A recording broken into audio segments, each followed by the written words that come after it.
Good evening, everyone, and welcome. Thank you all for being here with us as we head into what I hope will be the last snowstorm of the New England winter, but there are no guarantees. So really appreciate you all joining us here this evening. My name is Mary Grant, and I'm the president of the Kennedy Institute, and I'm delighted to welcome you here for this evening's lecture. We have an exciting conversation ahead of us this evening, and we are delighted that we're going to hear from author, filmmaker Maurice Fitzpatrick, who's going to discuss his book, John Hume in America, From Derry to DC.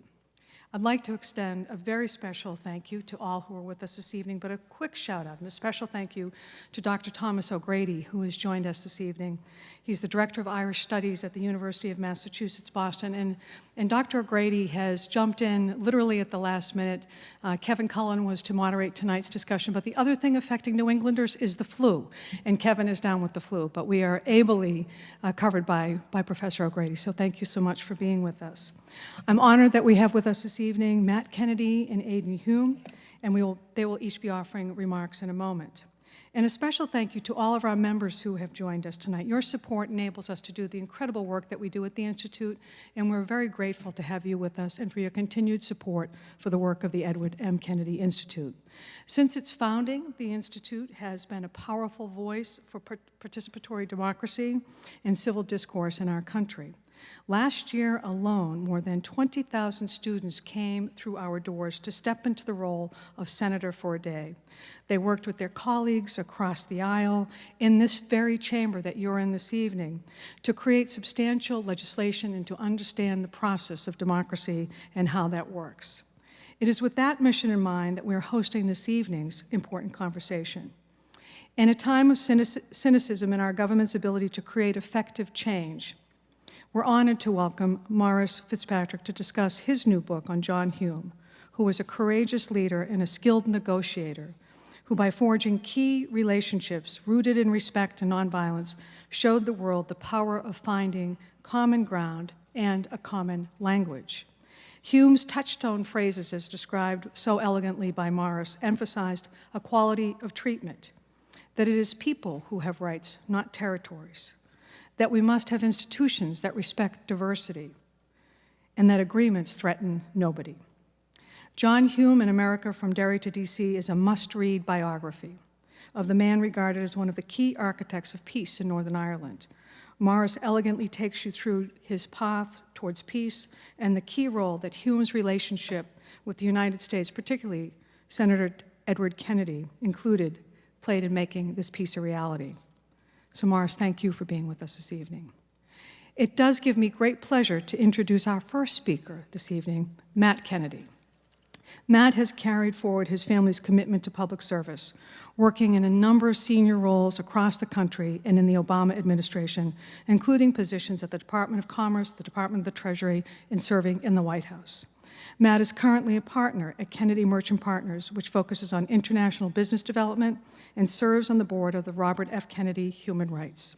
Some of you might know this, that Matt also ran Senator Kennedy's campaign in 2006, and we are truly honored to have Matt with us tonight to thank him for the work that he does to make a difference and to say a few words this evening as we kick off tonight's lecture. Please join me in welcoming Matt Kennedy.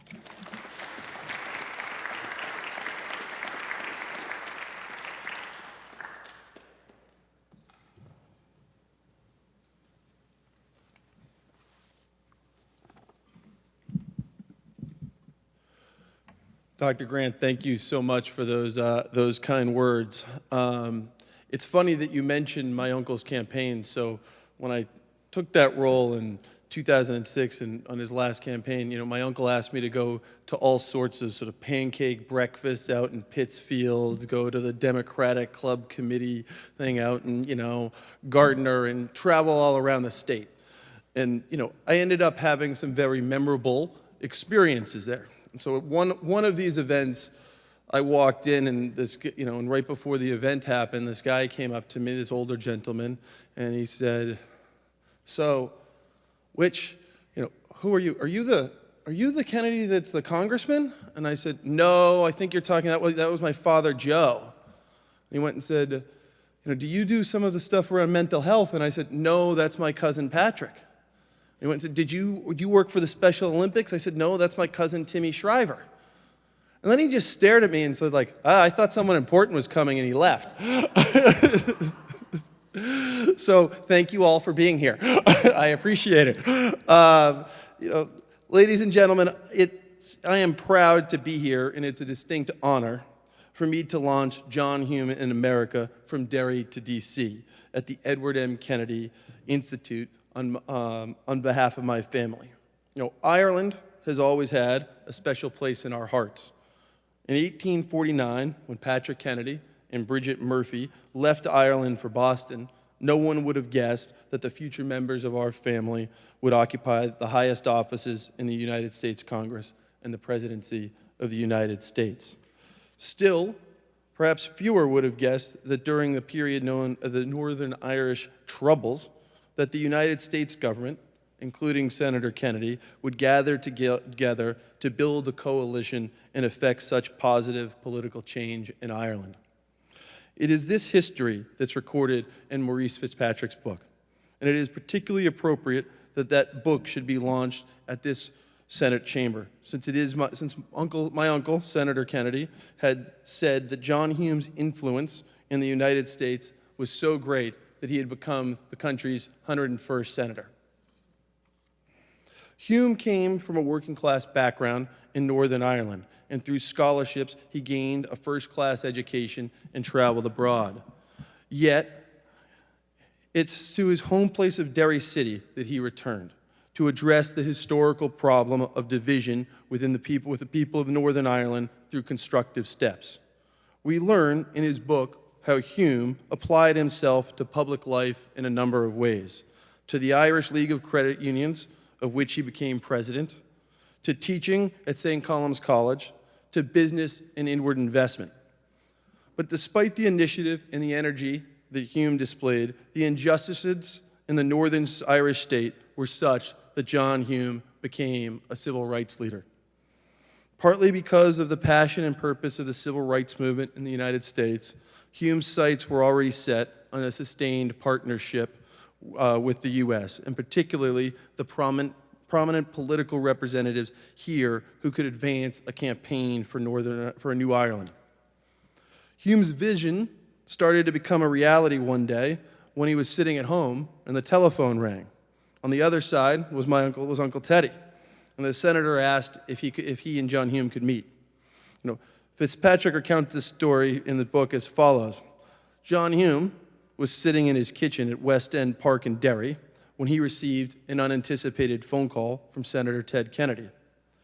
Hume was initially disbelieving, thinking the whole call a hoax. But the caller assured him that it was indeed Ted Kennedy and that he wanted to meet. Kennedy was scheduled to travel to Bonn for a NATO meeting and asked if Hume could come see him. As Hume's wife, Pat, remembers, I was teaching. I was the breadwinner. We had 5 small children. But he realized that this was very important. As Senator Kennedy himself put it, he came to Bonn and I spent a couple of hours with him in the residence of the ambassador. That's where John began the great education of Ted Kennedy about Northern Ireland and planted the seeds that grew and grew and grew into such a wonderful relationship. Out of that meeting grew other associations and friendships, which would ultimately become a formidable alliance in the United States Congress known as the Four Horsemen. Speaker Tip O'Neill, Senator Kennedy, Senator Moynihan, and Congressman, then later Governor Kerry. Those 4 politicians were powerful enough in and of themselves to ensure that Ireland firmly became positioned on the agenda of the White House, starting with the Carter administration and every presidential administration that has followed. In the film, which Patrick made on this subject, we see and hear U.S. Presidents Carter and Clinton give accounts of quite how innovative and unprecedented this agenda was in Washington.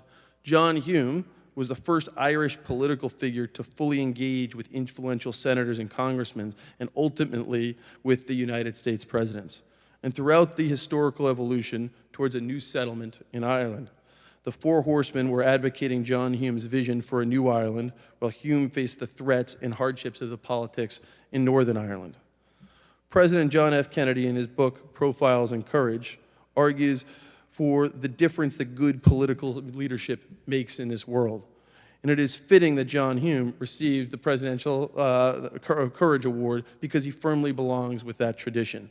With the passing of time, the historic significance of John Hume's work with senior American political figures has become somewhat eclipsed by contemporary political events. Yet it is certain that historians will record the transformative impact of Hume's approach to politics in Ireland, the consistency of his message, and his extraordinary vision and bravery throughout the Troubles to build a new political structure in Ireland. It is in this example that he is clearly as important to today's politics as during the Troubles. For his courage, his vision, his ability to build bridges, and his brilliance, we are all indebted to John Hume. And I'm honored to launch this book that so well records his extraordinary work here in the United States. So thank you.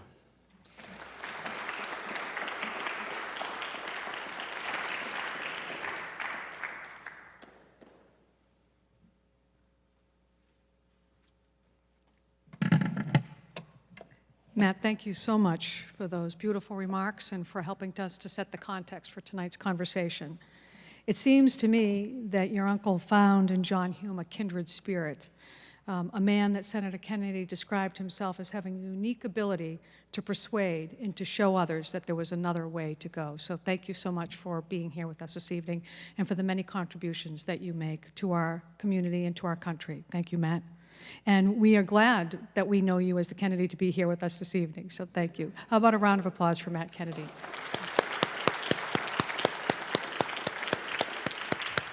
It gives me just such a wonderful pleasure to have a chance to introduce our next speaker, Aidan Hume.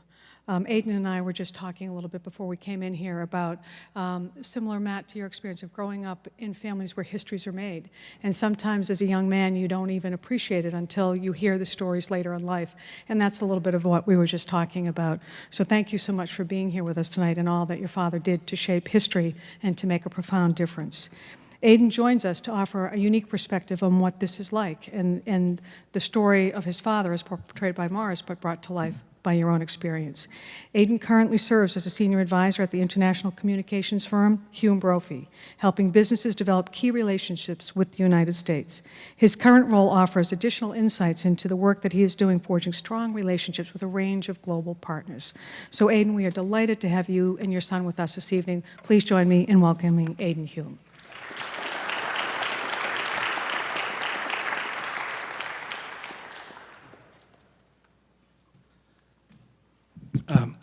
Thank you, Dr. Grant.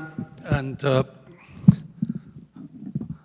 think on behalf of my family, I'd just love to offer a thank you to Matt Kennedy for taking the time to come here to launch the book, and also to the Edward M. Kennedy Senate Institute for facilitating this evening, to Dr. Grant and her team for the incredible work that they put into it. It really is very symbolic, I suppose, that this book has been launched in the US in the Edward M. Kennedy Senate Institute.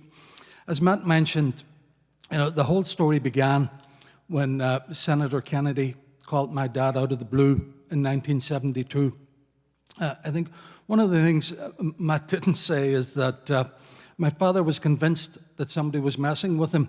So his response when he was told that it was Senator Kennedy was to pull my other leg. But thankfully, the senator was able to convince him that it was indeed Senator Kennedy, and they agreed to meet in Bonn the following week. At the time, Stormont had just been suspended, so my father was essentially a full-time politician without a salary. He went to the local credit union and borrowed the price of a fare. And I think, thinking of it as a former banker, I'm not sure it's a loan I would ever have approved, but it's certainly one that paid incredible dividends over the years. I was just back home 2 weeks ago and managed to catch up with both my parents. My dad, as many of you know, has got dementia today. But he's got good days, he's got bad days, and when I was home, he had a few very good days, and we were talking about the book in general and a little bit about his career. And one of the things he said that it's very important to him, is that he hopes it comes across that he didn't do anything on his own, nor could he have done it on his own. He was always very fortunate to have an incredible team around him.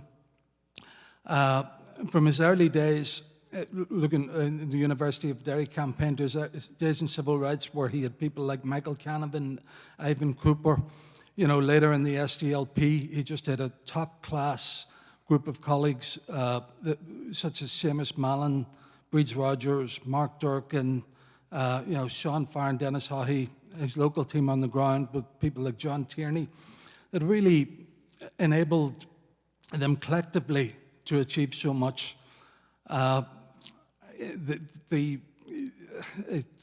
a similar vein, I think when I look at this particular book, while it has my father's name on it,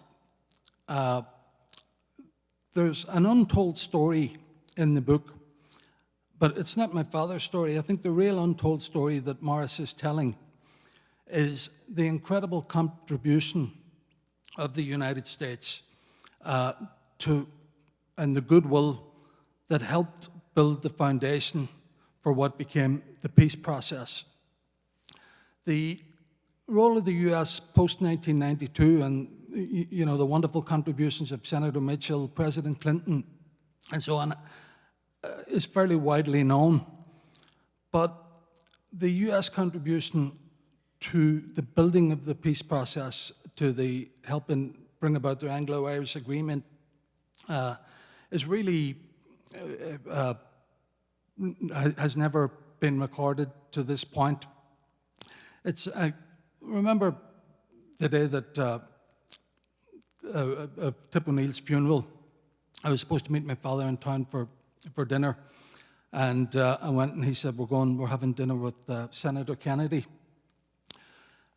We went and had dinner at Lockover's with Senator Kennedy, his wife Vicky, and Matt's cousin Michael, who sadly passed away a few years ago.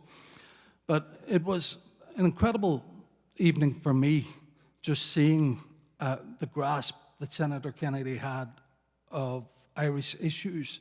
The knowledge and breadth of his understanding was incredible. And watching that evening how he proposed certain things and laid out a timeline, and watching what happened after that and how things moved so rapidly was really an incredible lesson for me in the art of politics and how much can be achieved when the goodwill and the effort was there. Boston as a whole was very central to that American contribution. In addition to Senator Kennedy and Speaker O'Neill, who also had a massive contribution, there were many others here on the political side, like Congressman Donnelly, Matt's father, former Congressman Kennedy, Congressman Jim Shannon, and also on the economic side, where Mayor Flynn, Mike Donlan, Steve Coyle, Frank Costello, and others really put together a group to encourage investment in Derry and Galway and to help companies from there get access to the US market. And I think things like that made a huge contribution at just giving people confidence and helping them move forward. The other untold story in Morris's book is the contribution of the Irish Department of Foreign Affairs, which really was incredible. It started off with an individual named Eamon Gallagher, who came up to Derry for the weekend in 1969, and it seems like he stayed for several years. It was followed by Sean Donlan, Michael Lillis, just as talented a group of diplomats as you would ever find. And they really were the glue that held a lot of this together. They developed the relationships, maintained relationships, and just did an incredible job advocating for the country. So in passing, I think one of the great gifts that my dad got from his trips to America was really energy, encouragement, and inspiration. I can remember picking him up at the airport, and he would talk about the relationships that Speaker O'Neill would have with President Reagan. One of the ones that really amazed him was the relationship that Senator Kennedy had with Senator Hatch. And when he looked at that, that really gave practical meaning to what he talked about so much when he spoke about spilling sweat and not blood. Senator Kennedy and Senator Hatch had very differing political views, but they were close friends. They would go out in the evening, discuss a bill, sit down, hammer out a compromise. At the end of it, Senator Hatch would be no less conservative and Senator Kennedy no less liberal, but the country as a whole would be better off. And it's almost ironic when we look at that today and you see you know, the partisanship that there is in DC today, but I think it can't be underestimated the inspiration and example that gave to people in Ireland and the encouragement that it gave them to keep going to try to find a peaceful outcome. So I want to thank everybody for coming, for taking the time. I hope you enjoy the book, and we look forward to a great discussion afterwards. Thank you.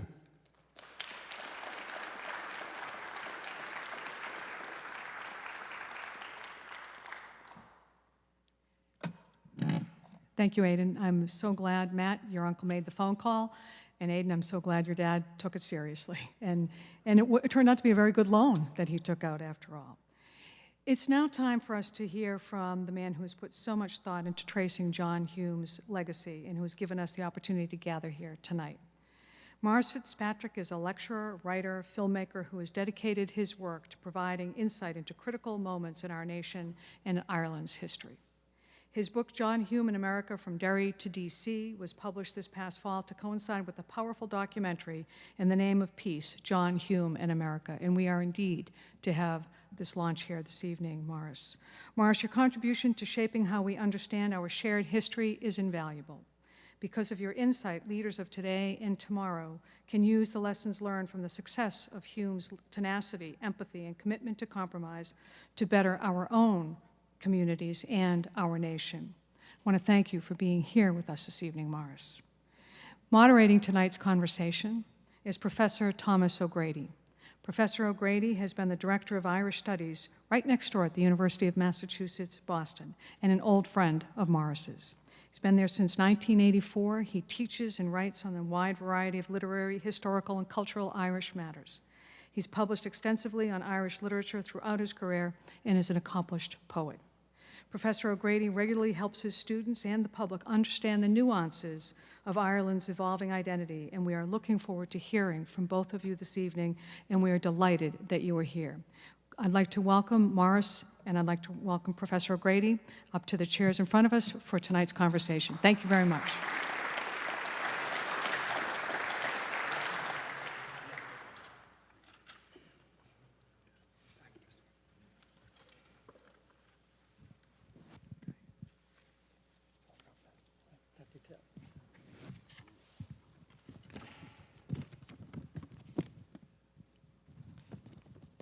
Thank you very much, Dr. Grant, for welcoming us here.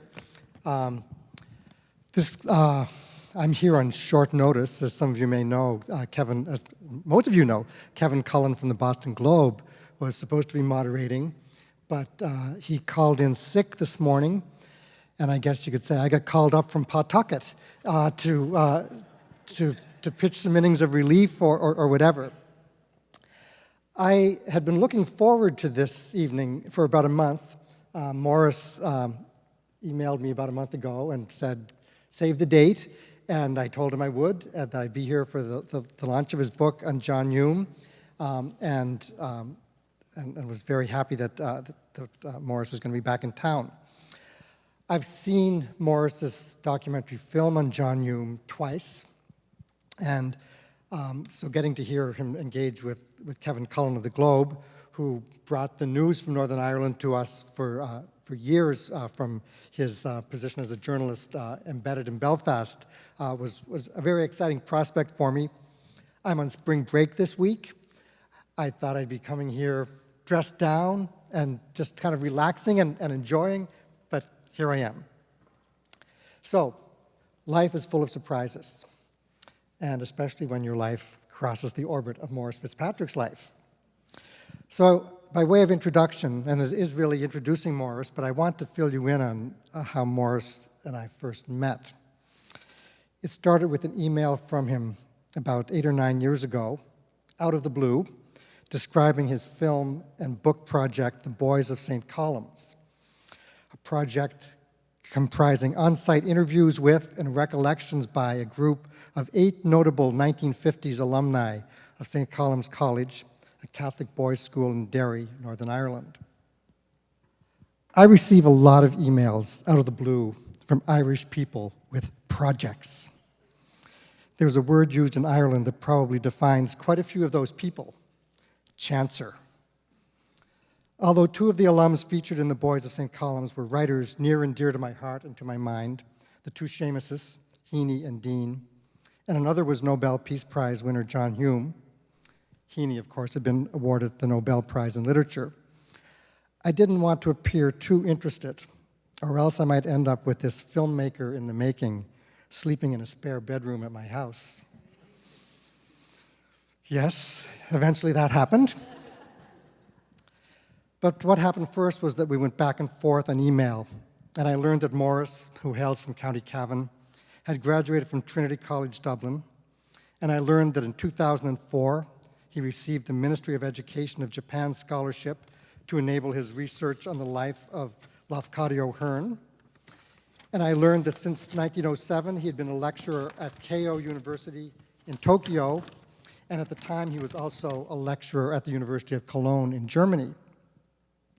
Well, eventually Morris made his way to Boston, and we met for a cup of coffee. No harm in that, except that it was a long cup of coffee that ended up costing me $25 for a parking ticket in Brookline. Eventually, I got to see The Boys of St. Columns and read the companion book, both wonderfully realized documentaries. A few years later, after a few stopovers by Morris in our spare bedroom, and he also hitched a ride with my wife and me for a little tour of the Western Front in northern France and Belgium during a research junket I was on back in 2014. That was very convenient timing. I had the pleasure of hosting Morris at UMass Boston for a screening of his second documentary film, Translations Revisited. This is an ingeniously conceived dual language, Irish and English, engagement with Brian Friel's marvelous play Translations, a masterpiece first produced in 1980 by the Field Day Theatre Company that, in my humble opinion, ranks right up there with J.M. Singh's Playboy of the Western World in the many-splendored catalog of not just Irish, but world drama.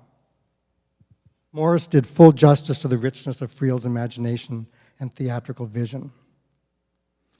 And now I have the pleasure of hosting Morris in a different way for the launch this evening of his book titled John Hume in America, From Derry to D.C., the companion to his most recent film project, the compelling documentary film In the Name of Peace, John Hume in America.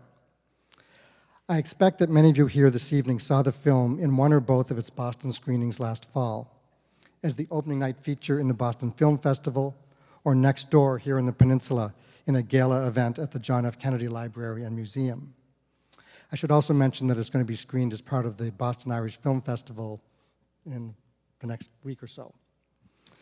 It is a tour de force premised on Morris's belief that notwithstanding John Hume's unprecedented hat trick, the Nobel Prize for Peace, the Martin Luther King Peace Award, and the International Gandhi Peace Prize, his role as a political strategist and touchstone of credibility in the eyes of politicians in the United States Congress and in the White House from 1972 to 1998, and I'm quoting from Morris's preface to the book now, still quoting, was the most decisive and far-reaching dimension of his political life.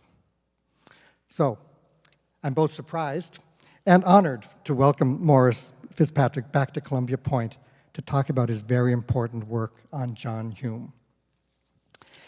And where I'd like to start, Morris, in opening the conversation up, and just for a little while, Morris and I'm going to be firing questions at Morris, then it'll be open up to the floor. But I want to go back to a question I actually asked you in Ypres in Belgium in 2014 over a beer. on a very hot day, beautiful hot day in Belgium. And the question I asked you was, and you were just getting going on the project at that point, was why? And what intrigued you particularly, and then drove you to pursue the project to its completion? And so I'll start there. I remember very well you posing that question. We were just downing a pint of Jupiler beer, and your wonderful wife Katie was with us. And it's a tough question to address, in fact. I mean, on one level, I can say that I got very interested in Derry, which isn't my hometown. I'm not even from the north of Ireland, although I'm from close to the border. But I can understand that I got interested in Derry and its very notable, famous figures who came out of Derry. I remember once, for example, Seamus Dean granted me an interview for an academic journal, and he was talking to me particularly about the post-war period in Derry and going to school in St. Columb's College, and how, because of mass education, people like himself, people like Seamus Heaney, John Hume, they were becoming agents of change. They knew that in the 50s and into the 60s, and they understood the responsibility that lay on their shoulders to do something new with their society, to change the politics entirely, whether it's through writing a form of political literature or becoming, as John Hume did, becoming a politician. So in some intellectual way, I can explain how I got interested in this part of the world and this set of individuals and this societal change and so on. But it's still a very valid question, because once you get hooked on a particular theme, if it's film, you do know that there are several years ahead of you of pretty hard work, of capricious circumstances whereby the film may or may not get made, and a lot of pushback and setbacks and so on. And still something would drive you along to make this, to tell the story. And that's my best answer, I think, Tom, is simply to say I found it a really compelling story. How this, as Matt said in his opening remarks, this son of Derry, working class background, how he came to a place like the United States Senate or Congress and the White House, and really affected major change. I think that is quite a remarkable story. Hadn't been told, and I thought that it deserved to be told, especially when the people are still with us who can give us that oral testimony. And I think that was, I mean, the fact that this was virgin soil was very important to me. Had it been a rehash of certain things that have been done in the past, maybe done anew somewhat, it wouldn't have been so compelling to me anyhow. What caused me to strive on was the sense that there was something original here. Okay, thank you.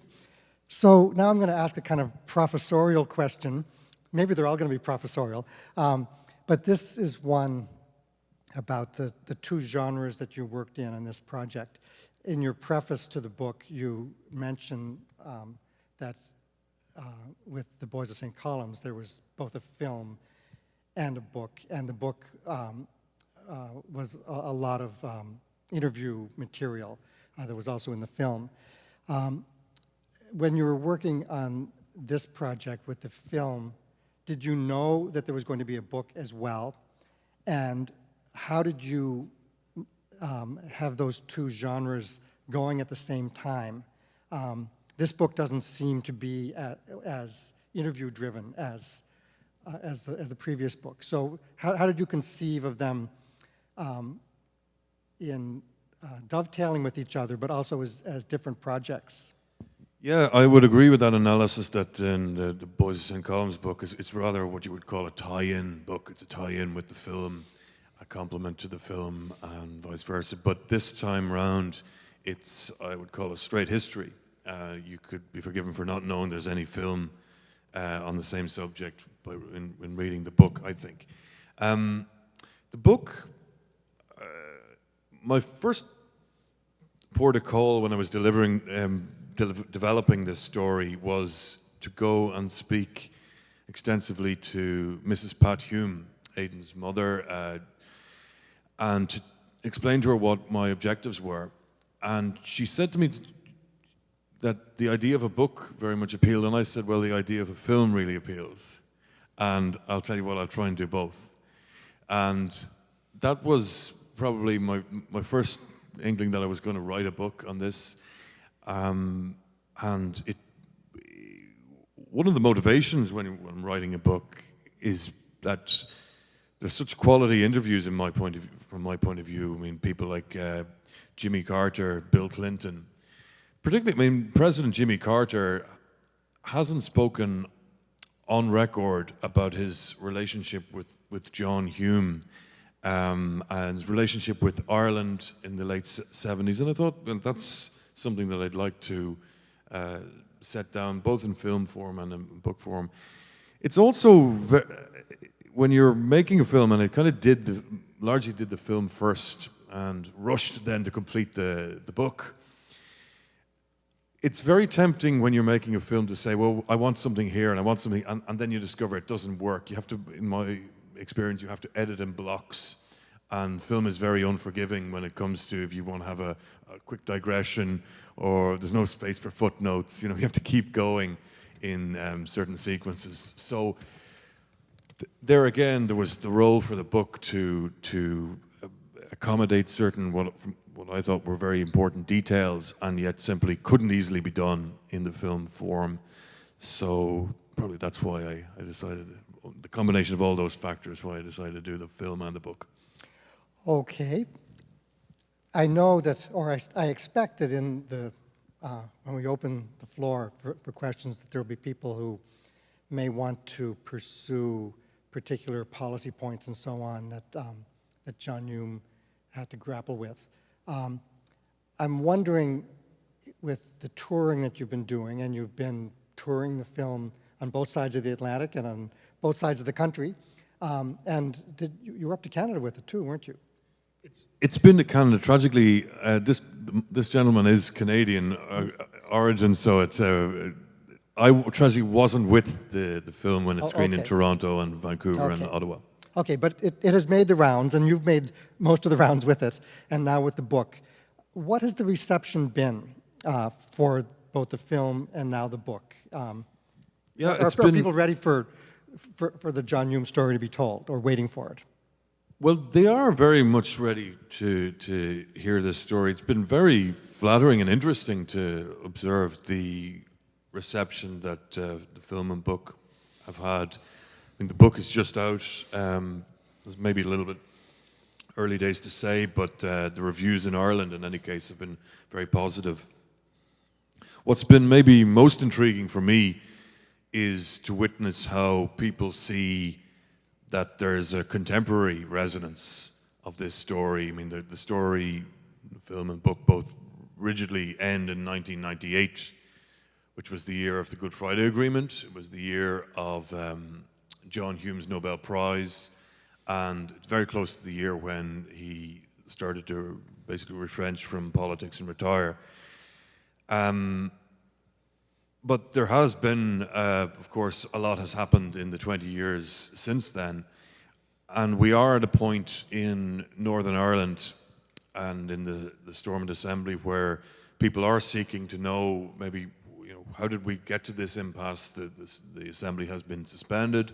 People are asking, you know, the founding principles and indeed the founding makers of the agreement, you know, what were the lessons that they would have imparted to us? So I remember particularly the Belfast launch of the book a couple of months ago. Seamus Mallon, who Aidan has mentioned in his speech, deputy leader of the SDLP all those years, and the talks to try to resuscitate Stormont had just resumed, and there was an air in Belfast of defeat, of fatalism, that these things were going to go through these motions, but I didn't detect much faith that they were going to lead anywhere. Indeed, the talks did collapse. And when Seamus Mallon spoke, he referred back to this period in 73, 74, when there was a power sharing executive established in Northern Ireland. A lot of people even forget about this, but there was this 5-month period when nationalists and unionists sat down to administer, and it was a period when there seemed to have been this new dawn, and of course, tragically, that was pulled down by a variety of strong-arm tactics. And Malin kind of asked the audience to think back at that, and he asked Sinn Féin, indeed, the party, the nationalist party that's now strongest electorally, to think about the gains that existed then and what do you have now instead. So those are the kinds of questions that are emerging in reviews and discussion around the film and book. It's been positive, and it's been really fantastic for me as well to sit in panels with politicians and so on who are at the coalface, who are forming policy, and who are seeing in this history something of contemporary political note. Okay, thank you. So now I'm going to turn it in a completely different direction. I'm thinking of a poet from very close to you, Patrick Kavanagh from County Monaghan, wrote a little piece called The Parish and the Universe. So you've just kind of given us the universe. Let's talk about the parish we're in right now. So this is a parochial question. There's a lot of Boston in the book and in the film. Can you talk a little bit about the Boston element in the John Hume story and in the story of his engagement with American politicians? Yeah, indeed. Well, we've had several references to the famous phone call from Senator Kennedy. What also should be said is that just 4 years later, after that phone call, 72, John Hume spent several months in Harvard University, and certainly he was a fellow at the School of International Affairs there, but being an active politician, being a politician in maelstrom of a really troubled society, you can bet that he was being politically active here, and that Senator Kennedy was facilitating this. This you can find a lot of backup on evidence of all this in the oral history, the Edward Kennedy oral history. And it was during that period that he, Senator Kennedy, Tip O'Neill, who would come back to Boston and indeed to Cambridge every weekend, they kind of sat together and discussed things at great length. That how do we, given that we are prominent political figures in the United States, and Hugh Carey and Senator Moynihan were very interested as well. So these four horsemen, how do we, in practical terms, get involved in such a way that we can be constructive in Ireland, and we can not, obviously, we don't want to tarnish our relationship, our reputations here with any sort of hint of association with violent groups. And Hume was the person who kind of illustrated how they could do that. So that was a crucially important phase when he was in Harvard and living here. And the fact that Kennedy and O'Neill were such senior figures. I mean, O'Neill was about to become Speaker of the House of Representatives. And then the fact that Jimmy Carter, just the following year, 77, was elected President of the United States. And he was elected in his inaugural address. He said, you know, the mandate he carved out for himself was that he was elected to promote human rights everywhere he could in the world. So it was clear to him that Northern Ireland was a place, because of the behavior of the British Army, because of collusion with loyalist groups and so on, and because of the Provisional IRA's campaign, all these things, it was clear that there was a great lack of human rights and democracy in Northern Ireland. So this was a period when, you know, Hume showed Boston-based politicians and others how they could get involved. And Aidan has rightly mentioned already the economic wing to his bow. John Hume always would have advocated the need for people to sit down and work together as a way of transcending these old tribal divisions. Okay, thank you. I'm going to ask you one more question, and then we're going to open it up to the room. And this is a question that I thought about a lot, not knowing I was ever going to be doing this, but thought I would ask you at some point, because I would get emails from you while you were working on the project saying, oh, I'm making a quick trip out to America to interview Bill Clinton, or I just got an interview with Jimmy Carter lined up, or Tony Blair, or whoever. And he wasn't just name dropping. He was actually having sit-down interviews with these people.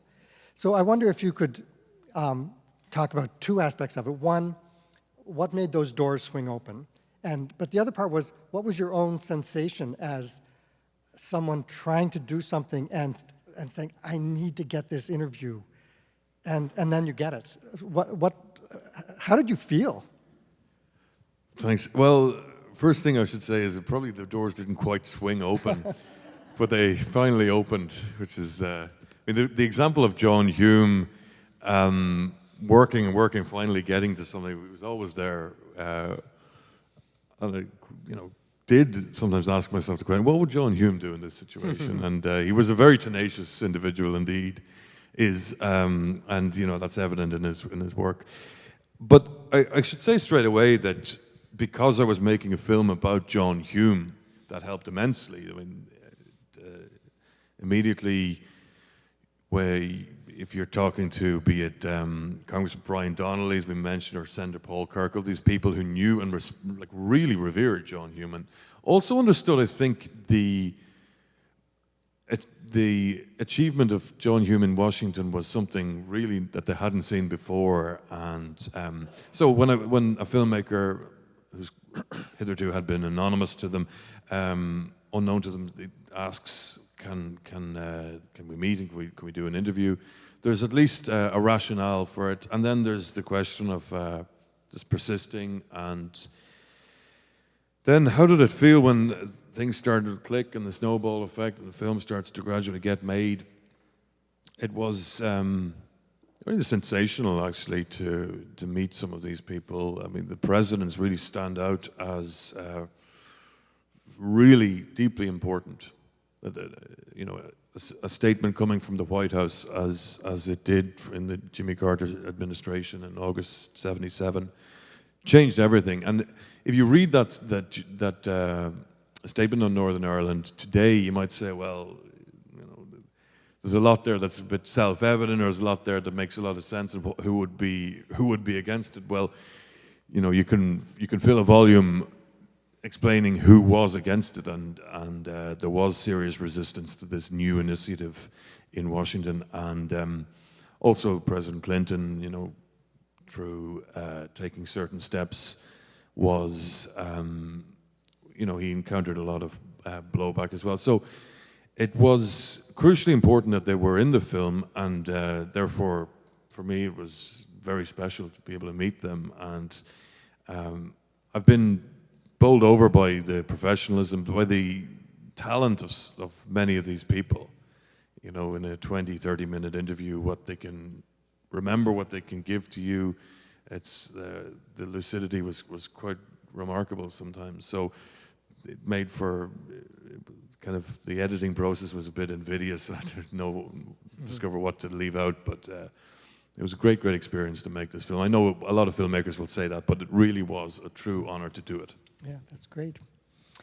Okay, we're going to open it up to the floor now, and there are microphones around that if anybody wants to ask a question of Morris, just raise your hand, and a microphone will be delivered to you, and Morris will engage, and I'll let you just recognize the people from the floor.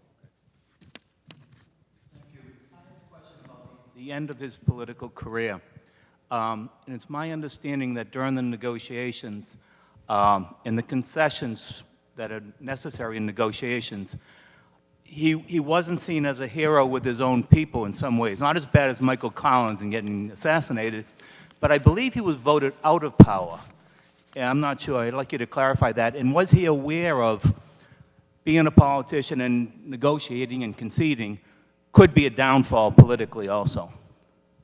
So my understanding of what happened at the very end was that John Hume said to Seamus Mallon that he wasn't going to continued. The Good Friday Agreement was just about to be signed, and this was a moment where he felt he needed to retrench from political life.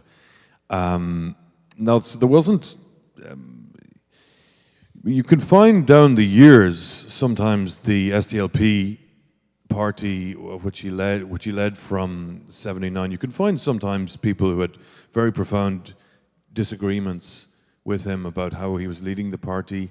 But I think that's also the bread and butter of a political party, that there is some degree of disagreement. What's also very salient, I think, when you look back, is the respect that a lot of the people, all of the people, I think, in his party had for him, for his ability. And even if, say, his focus on other places, like he was elected to Europe, he was elected MP in Westminster, and he was here, of course, working with the Four Horsemen, working with Friends of Ireland. So sometimes he was absent, and then there was casework, obviously, with the ongoing situation in Northern Ireland. There was always every day brought a crisis, if not many crises. So that's probably the first part of your question. The other, it's true that the middle ground politically has been somewhat hollowed out in Northern Ireland. This is true in the unionist side as well as the nationalist side. So the SDLP's performance in elections is not as strong as Sinn Féin's, and then on the unionist side, the same is true. The DUP is in power. It's a really interesting question whether that needed to be the case, whether that was inevitable. But President Clinton makes that statement in the film and the book, that he knew very well that he was creating political circumstances in this Good Friday Agreement Accord, that the public would never reward him for this electorally, because they would vote for the party that was most fiercely advocating their position. So therein lies a real problem that we have today, where I think relatively simple policy issues and relatively simple business of government causes a breakdown of government, of the Assembly in Belfast. And I think there is a need for middle ground government and for the kind of agreement and cross-party cooperation that Hume would have always advocated.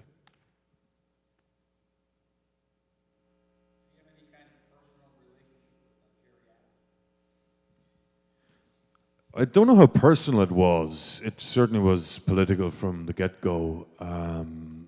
Just in case you didn't hear the question, did he have any personal relation with Gerry Adams? Gerry Adams will tell you that they had warm interactions and so on, but I think the reason they were meeting was always politics. And the interactions with Gerry Adams began really through a series of mishaps. Firstly, Adams kind of said, well, why don't we meet and why don't we talk? And Hume's reaction was, well, the IRA runs the show, so I could meet the IRA. And there was this period where he did meet the senior figures of the IRA, and it came to nothing. It was finally they did go through a long series of private meetings.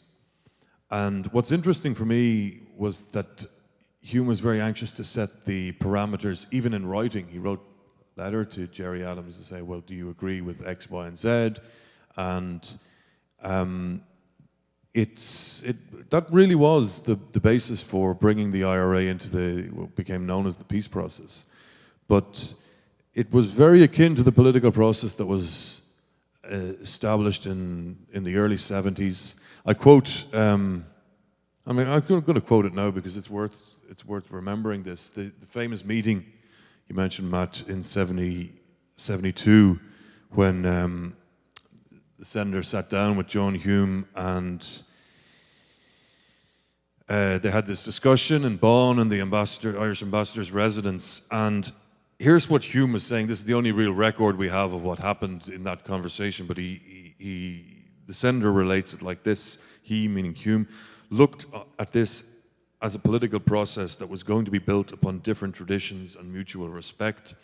It was going to be resolved in a political evolution. A process was going to be established that he believed could move the whole debate and discussion within a non-violent framework and could result eventually in some settlement. So that's 72, and that's what we have in 98. So the consistency of Hume is quite remarkable, whereas the advocacy of some people as late as the late 1980s, certain people are on record as saying, you know, only through the Armalite, only through the gun and the bomb can we achieve political means, a new political structure. So that's the feat of persuasion, I think, was very great, and that was the substance of Hume's discussions with Adams. And today you can read, I'm not saying necessarily Gerry Adams himself, but Sinn Féin party literature really echoing that kind of language: mutual respect, new institutions, new Ireland, all that, which was written and spoken by John Hume back as far as the 60s, in fact. I think we are at curfew for questions, so we're going to end the questions now. And Dr. Grant, I think you are going to have some final remarks for us, are you? How about a round of applause for Morris?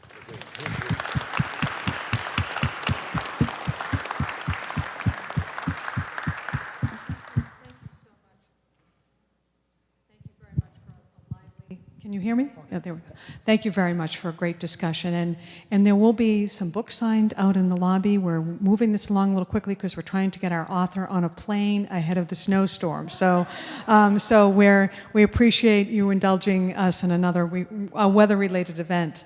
But when I think about the conversation, I think about the book, Morris, and here we are, we're celebrating, we're remarking on the 20th anniversary of the Good Friday Accords, and we're in the 50th anniversary of the Civil Rights Movement.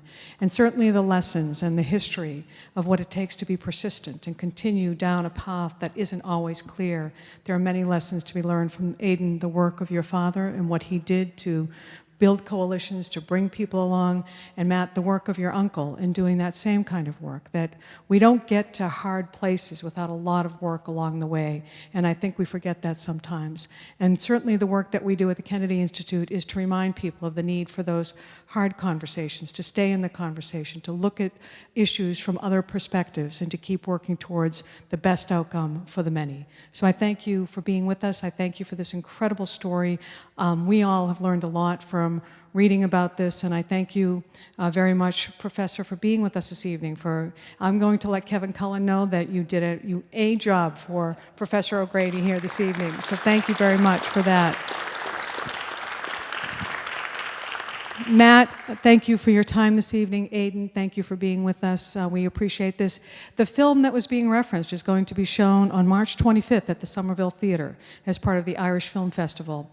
I would invite all of you to come back, be part of the Kennedy Institute. We have a number of exciting programs that are happening throughout the spring, including we'll be welcoming Attorney General Eric Holder here with us in May, and we have programs throughout. So please come visit our website, be a part of the Institute. I thank you for being here with us this evening. We're going to have some book signing and some light refreshments in the lobby, and it has been a great pleasure to have you all here. Safe travels in the weather, and Morris, again, thank you so much. Thank you.